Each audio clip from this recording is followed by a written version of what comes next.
열왕기하 5장 10절에서 11절까지 말씀입니다.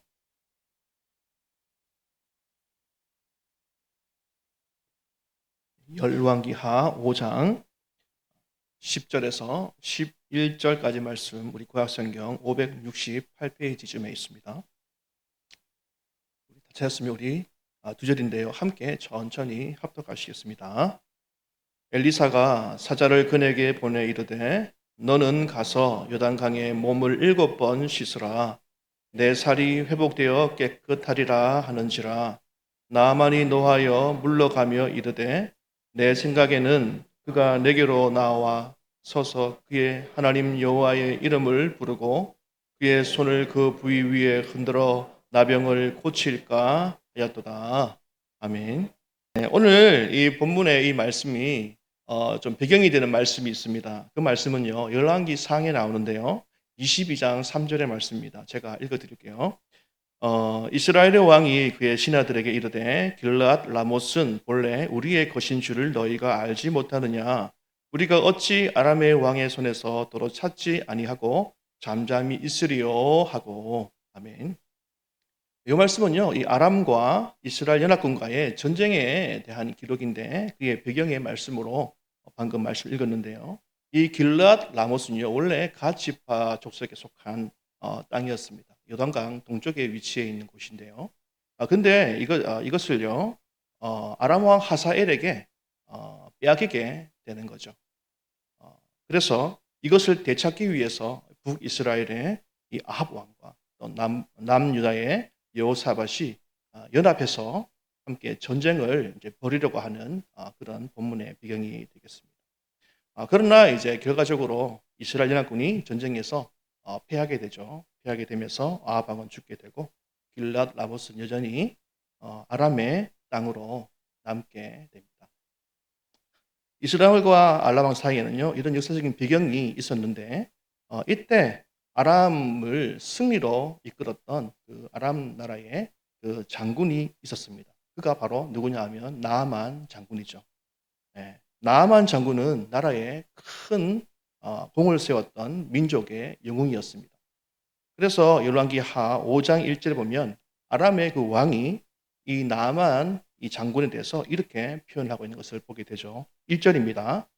아람 왕의 군대 장관 나아만은 그의 주인 앞에서 크고 존귀한 자니 이는 여호와께서 전에 그에게 아람을 구원하게 하셨습니다. 그는 큰 용사이나 나병 환자더라. 아멘. 그러니까 이 아람 왕에게 이 나아만 장군은요, 크고 존귀한 자다, 이렇게 표현을 들을 만큼 민족의 영웅이었던 것이죠. 그리고 나라의 위대한 장군이기도 했던 자였습니다. 아람 왕 다음으로 아마 가장 유명한 자였을 것이고 모든 것을 다 가진 자였을 겁니다. 모든 사람들이 다 부러워할 만큼의 위치까지 오른 자였죠. 그러니까 권력과 명예와 부와 이 모든 것들을 다 가진 자가 바로 나아만 장군. 하늘 아래 겁날 것이 없던 자, 그가 바로 이 나아만 장군이었습니다. 그러나 방금 읽었던 그 1절의 마지막에 보면 성경은 그를 또 뭐라고 표현합니까? 그는 큰 용사이나 나병 환자다 라고 이야기를 하고 있죠. 그는 모든 것을 다 가진 자였지만 그러나 또한 아픔과 슬픔을 가진 자였습니다. 당시의 나병은 하늘로부터 저주받은 병이었죠. 그래서 그는요, 최고의 축복을 받은 자였지만 동시에 최악의 저주를 숨긴 채 살아가는 그런 인물이었습니다. 남들이 보기에는 다 부러워할 모든 것을 하지만 그러나 속은 텅텅 비어있는 껍데기 인생을 사는 불쌍한 영혼이었죠. 남에게 보여주기 부끄러운 상처를 어떻습니까? 갑옷 속에 꼼꼼 숨긴 채 살아가던 인물이었습니다. 그가 할 수 있는 것은요, 그가 가진 힘과 권력으로 사람들을 억압하고 죽이는 것이었죠. 그러나 사랑을 할 수도 없고 사랑을 받을 수도 없고 온전한 가정을 이룰 수도 없는 그야말로 아무것도 할 수 없는 세상에 혼자와 같은 외톨이 인생을 살던 그런 인물이었습니다. 자, 그런데 어느 날요, 이스라엘과 전쟁에서 포로로 잡아온 그 어린 여종 그 소녀 하나가 있는데, 그 소녀로부터 큰 기쁨의 좋은 소식을 듣게 됩니다. 그것이 무엇일까요? 그것은 이스라엘 땅에 선지자가 있다라는 그런 소식이었습니다. 이 선지자가 무엇입니까? 선지자는 하나님으로부터 계시를 받아서 그 하나님의 그 계시의 말씀을 선포하는 자죠. 다시 말해서 선지자는 하나님의 대리자입니다. 따라서 이 선지자의 예언이 맞다라고 하는 것은요, 다시 말하면 그가 섬기는 신이 참 신이다, 이런 뜻인 거죠. 따라서 이 어린 여종은요, 이스라엘에 진짜 하나님이 계신다. 그리고 그의 대리인 이 선지자는 진짜 선지자이다. 이런 의미를 말 속에 담고 있는데요. 그러니까 그래서 이 열왕기하 5장 3절에 보면요, 어린 시종이 나만에게 선지자를 만나면 반드시 나을 거다, 이런 확신을 가지고 이야기를 하고 있는 것이죠. 3절입니다. 우리 함께 읽어보겠습니다. 시작. 그의 여주인에게 이르되 우리 주인이 사마리아에 계신 선지자 앞에 계셨으면 좋겠나이다. 그가 그 나병을 고치리이다 하는지라. 아멘. 그러니까 이 소녀는요, 어, 이 선지자 앞에만 가면 반드시 그 병은 나을 것이다. 그러니까 그 선지자는 진짜 참 신이신 하나님의 선지자다. 이것을 믿고 이야기를 하고 있는 것이죠. 만약에 이 이야기를 했다가 고쳐지지 않는다면 어떻습니까? 이 소녀는 생명을 장담할 수가 없는 거죠. 목숨으로서 그 거짓말을 갚아야 되기 때문에 이 소녀는요, 확고하게 이것을 믿고 그 주인에게 이야기를 하고 있다는 것입니다. 하나님은 이렇게 아무것도 아닌 이런 어린 여정 하나를 통해서도 엄청난 일을 행할 수 있는 분임을 우리에게 보여주고 있는 것이죠. 7절에 보면요, 그 말씀이 좀 더 확신 있게 우리에게 다가올 수 있는데요. 이 아람 왕이 나만 장군에게 편지를 써서 이스라엘 왕에게 보내는 내용이 나옵니다. 아람 왕이 말하기를요, 내가 듣기로 이스라엘에는 나만 장군의 병을 고칠 수 있다고 하니 꼭 고쳐달라는 내용의 편지를 써서 이스라엘 왕에게 보내죠. 그랬더니 이스라엘 왕이 어떻게 됩니까? 자기의 옷을 찢으며 걱정과 두려움에 사로잡히는 말씀이 바로 7절 말씀에 나옵니다. 우리 함께 읽어보겠습니다. 시작. 이스라엘 왕이 그 글을 읽고 자기 옷을 찢으며 이르되 내가 사람을 죽이고 살리는 하나님이냐? 그가 어찌하여 사람을 내게로 보내 그 나병을 고치라 하느냐? 너희는 깊이 생각하고 저 왕이 틈을 타서 나와 더불어 시비하려 함인 줄 알라 하니라. 아멘. 이름도 없이 포로로 끌려간 이 어린 여종 하나만도 못한 이스라엘의 그 왕의 모습이 적나라하게 나타나고 있는 것이죠. 그의 옆에는요, 언제나 하나님의 종 엘리사가 있었습니다. 그러나 안타깝게도 이 이스라엘 왕은요, 그 엘리사를, 하나님의 말씀을 생각하지 못하는 신앙을 가지고 있는 것이죠. 그러나 어린 여종은요, 포로로 잡혀간 그 처지에 있었지만, 그러나 하나님을 믿는 믿음의 사람의 모습을 보여주고 있다라는 것이죠. 이것이 우리에게 무엇을 말해주는 것일까? 성경은요, 오늘 말씀에서 왕과 이름 없는 이 어린 소녀를 대조시키면서 하나님은 사람의 크고 작음, 많고 적음으로 일하시는 분이 아니다. 그 안에 믿음을 보시고 일하시는 분의 사실을 우리에게 말씀하고 있는 것입니다. 제가 한 20년 전인가요? 제가 계산이 참 안 되는데 선교사로 나가기 훨씬 전에 이 선교 훈련을 받고 있을 때 이 아랍 국가에서 이 아랍국에 살겠던 성사님께서 오셔가지고 한번 그런 내용을 이야기하신 적이 있었습니다. 그 내용이 뭐냐 하면 이 엄격하기로 유명한 이 이슬람 국가 사우디아라비아 그 안에도 기독교인들이 있다라는 그런 말이죠. 특히 왕실에서도 기독교에 대한 우호적인 반응을 보일 뿐 아니라 또 음지에서 신앙을 지키는 사람도 있다.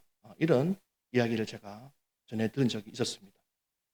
그 이유에 대해서 제가 정말 지금까지도 잊히지 않는데 그 이유가 뭐냐 하면 그 당시에 필리핀 여성들이 그 왕가의 그 아이들을 이렇게 기르는 그 보모의 역할, 이 가스도우미 역할을 하기 위해서 많이 이제 파견되었다 이런 얘기를 하더라고요.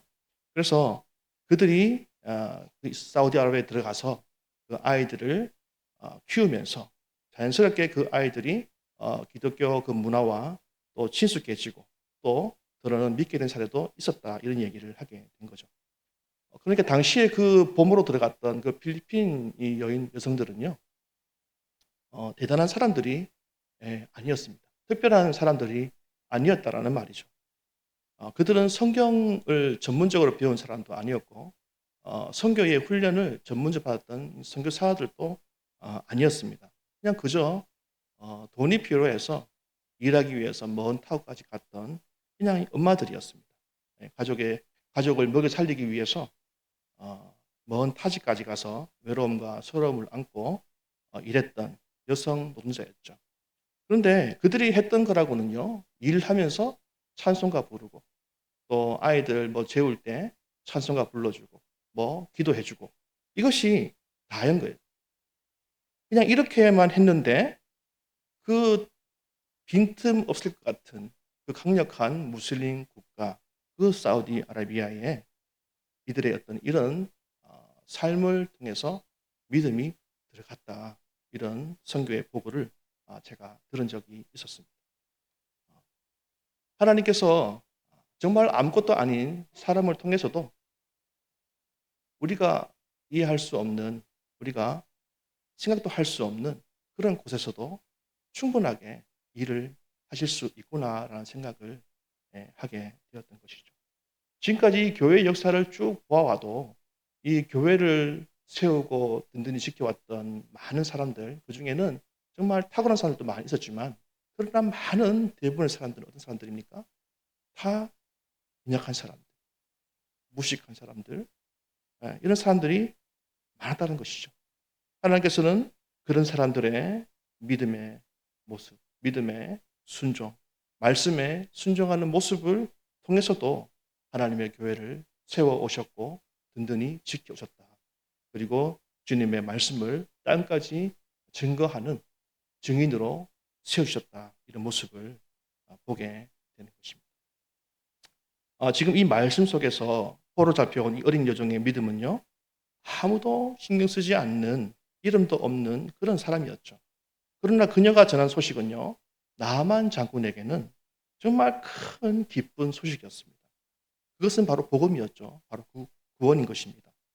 따라서 나아만은요, 모든 값을 지불해서라도 그 하나님의 선지자 앞에 나아가야 하는 것이죠. 하나님의 말씀 앞으로 나아가야 되는 것입니다. 그 복음 앞으로 나아가야 된다라는 것이죠. 이것은 영적 문두병에 걸린 우리들도 마찬가지라는 것입니다. 내가 영적 문두병자라는 사실을 우리가 받아들이지 못하면 우리는 결코 복음 앞에 설 수 없다라는 그런 내용의 말이 되는 것이죠. 나아만은요, 이런 기쁜 소식을 통해서 갈급함을 가지고 엘리사의 그 집 앞까지 도착을 하게 됩니다. 하나님의 말씀 앞에 서게 된 것이죠. 근데 정말 안타까운 것은요, 그가 바로 그 하나님 말씀 앞에 그 복음의 문 앞에까지 갔지만 다시 돌아선다라는 것입니다. 그것이 바로 오늘 읽었던 10절, 11절의 말씀인데 우리 한 번 더 우리 한번 읽어보도록 하겠습니다. 엘리사가 사자를 그에게 보내 이르되 너는 가서 요단강에 몸을 7번 씻으라 내 살이 회복되어 깨끗하리라 하는지라. 나아만이 노하여 물러가며 이르되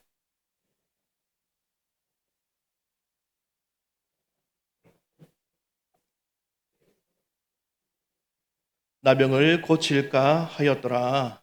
아멘. 지금 나아만은요, 요단강에 몸을 씻으라는 말 때문에 지금 굉장히 화가 났죠. 지금 이 엘리사의 어떤 이런 것 때문에 굉장히 분노하고 있는 것입니다. 근데 자세히 살펴보면요, 나아만이 화가 난 사실은 요단강에 몸을 씻으라는 말 때문이 아닌 거죠. 진짜 화가 난 이유는요, 엘리사가 직접 자신을 맞으러 나오지 않았기 때문인 것 같습니다. 복음은요, 죄인들에게는 복된 소식이 되죠. 예수님은 병든 자를 위해서 이 땅에 오셨죠. 그래서 마가복음 2장에는요, 이런 말씀하시죠. 예수께서 들으시고 그들에게 이르시되 건강한 자에게는 의사가 쓸데없고 병든 자에게라야 쓸데있느니라. 나는 의인을 부르러 온 것이 아니요 죄인을 부르러 왔노라 하시니라. 나아만은 그가 엘리사 앞에 나올 때 병나고 싶은 간절함으로 나아왔었습니다. 그러나 정작 그 말씀 앞에 섰을 때는요, 그는 나병 환자의 모습이 아닌 것이죠. 그는 다시 아람의 위대한 장군의 모습으로 서 있다라는 것입니다. 그래서 그는요, 자신을 하대하는 그 엘리사로 인해서 화를 참지 못하는 것이죠. 결국은 병 고침 앞에서 돌아서게 되는 것입니다. 하나님의 그 은혜 앞에서 돌아서게 되는 것이죠. 이것은요, 마치 우리와도 같습니다. 우리가 수요 예배에 또 많은 예배에 우리가 갈급한 심령으로 말씀 앞에 나아옵니다. 그러나 내가 나병 환자라는 사실을 깊이 자각하지 못하면 나만처럼 예수님을 만나지 못하고 돌아서게 되는 것이죠. 복음의 문턱까지 와서 나 정도면 신앙을 잘하는 것이 아닌가. 내가 수요 예배도 오고 주일 예배도 빠지지 않고 또 때로는 새벽 예배도 내가 계속 나가는데 이 정도면 내가 할 것 다 한 것 아닌가. 이 정도면 되지 않을까. 이런 생각으로 예배에 나오고 또 그냥 돌아간다면 우리는 교회 문지방만 밟고 가는 그런 나만의 모습과 별반 다르지 않다라는 것입니다. 그러나 지금이라도 나의 교만함을 회개하고 돌이켜 말씀에 순종을 하게 되면 오늘 열왕기하 5장 13장 14절 말씀같이 예수님을 만나고 우리의 문제를 해결받게 되는 것이죠. 13절 14절입니다. 그의 종들이 나와서 말하여 이르되 내 아버지여 선지자가 당신에게 큰 일을 행하라 말하였다면 행하지 아니하였으리이까 하물며 당신에게 이르기를 씻어 깨끗하게 하라 함이리이까 하니 나아만이 이에 내려가서 하나님의 사람의 말대로 요단강에 7번 몸을 잠그니 그의 살이 어린 아이의 살같이 회복되어 깨끗하게 되었더라. 아멘. 이 13절에는요. 나아만의 종들의 이야기가 소개되고 있습니다. 그들이 하는 말은요. 무엇입니까? 더 큰 일도 말했다면 해야 하는 건데 요단강에서 몸을 씻는 것이 그렇게 어려운 일입니까? 이렇게 이야기를 하는 것이죠. 그랬더니 14절에 나아만이요 이에 내려가서 하나님의 사람의 말대로 요단 강물에 몸을 씻게 되는 것입니다. 여기에서 이제 이에 내려가서라는 말인데 이것이 좀 매우 중요한 말이 될 수도 있습니다. 왜냐하면 나아만은 요단강에 내려갈 생각이 전혀 없었기 때문이죠. 그런데 종들의 얘기를 듣고 그러한 종들의 그 말의 이유 때문에 내려가게 된 것입니다. 나만의 종들이 무엇을 이야기했습니까? 이런 것이죠. 나만 장군님, 지금 장군이 당신의 처지를 잊고 있는 것이 아닙니까? 당신이 나병 환자란 사실을 까맣게 잊고 있는 것은 아닙니까? 당신이 어떤 마음으로 이 자리에 나와왔는지 벌써 잊었습니까?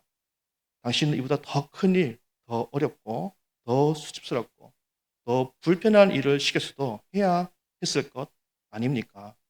당신이 가장 소중하게 생각하는 것, 그것이 무엇입니까? 그것이 병을 낫는 것이 아닙니까? 이 이야기를 지금 나아만에게 그의 종들이 하고 있는 것이죠.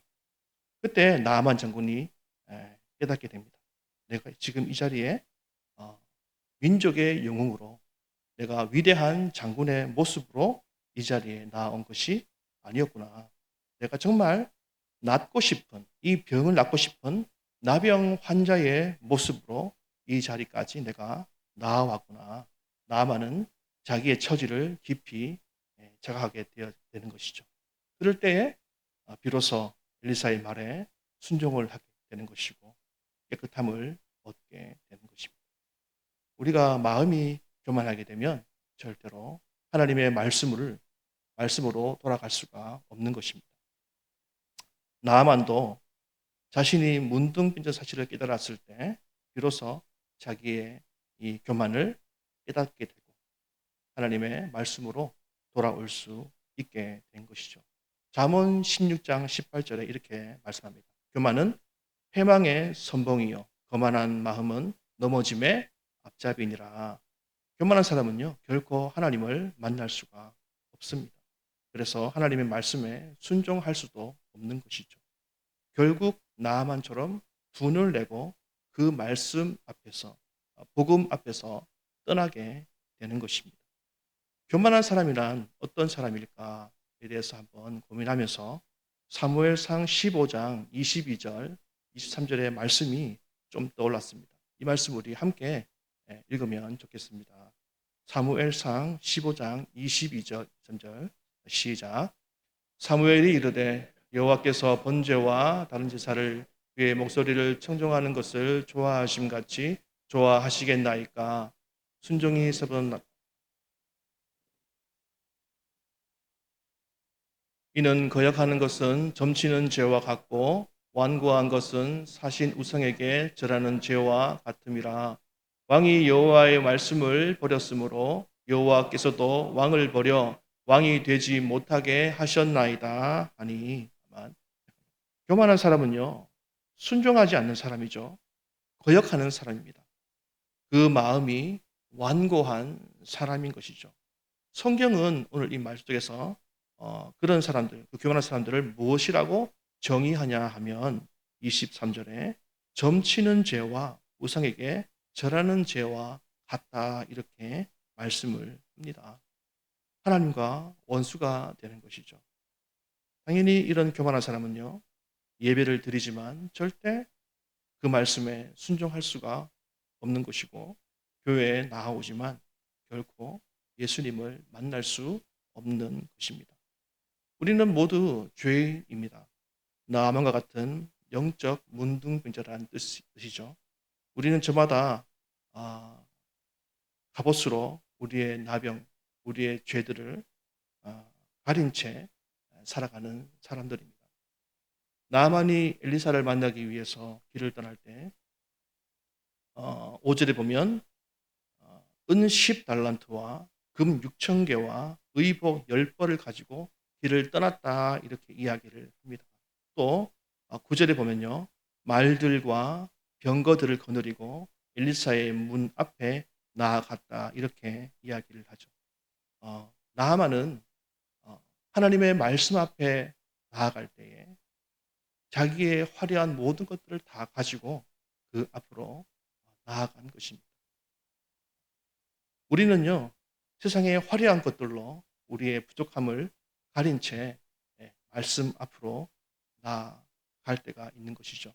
그러나 엘리사는요, 이 모든 것을요, 거부합니다. 그리고 오직 요단강에 가서 몸을 담그라. 이렇게 하나님의 말씀만 대언하는 것이죠. 이것은요, 하나님의 은혜만을 구하는 순종의 자세를 보는 것입니다. 나병의 문제, 이 죄의 문제는요, 오직 하나님의 은혜로 낫게 되는 것이죠. 우리가 세상의 것으로 시장하면 할수록 우리는 갑옷 안에서 우리의 몸이 나병으로 썩어갈 뿐이게 되는 것입니다. 아까 얘기했듯이 우리는 많은 예배를 하나님께 올려드립니다. 삶 속에서도 우리는 예배를 드리죠. 그러나 우리가 죄인임을 잊고 간절함 없이 우리가 주님 앞에 습관적으로 나아온다면 우리는 예수님의 은혜를 얻지 못할 것입니다. 우리는 진정한 죄인임을 날마다 깨닫고 오직 예수님의 은혜를 간절히 사모하는 마음으로 주님 앞에 나아오지 않는다면 우리는 하나님과 무관하게 그냥 왔다 갔다 하는 종교 의식만 하는 사람이 될 뿐인 것이죠. 우리는 이 시간 조금 더 하나님 앞에 믿음의 자세로 하나님 말씀에 순종하는 마음을 가지고 섰으면 좋겠습니다. 여러 가지 많은 것으로 우리를 치장해서 좀 괜찮은 사람처럼 하나님 앞에 보이려고 나온 것이 아니라 진짜 우리 안에 추악함 그 모습 그대로를 하나님께 내어드리고 우리의 교만한 마음과 자고한 심령을 아버지 앞에 통회하면서 하나님께서 우리의 마음을 만져 주실 수 있도록 우리의 교만함을 꺾어 주실 수 있도록 우리 안에 예배자의 마음을 하나님 다시금 부어 주실 수 있도록 그래서 우리가 더 아버지 앞에 진실함으로 거룩함으로 순종하는 자세로 설 수 있도록 그렇게 믿음의 사람으로 다 세워졌으면 좋겠고 그런 우리 교회가 되었으면 좋겠습니다. 기도하겠습니다.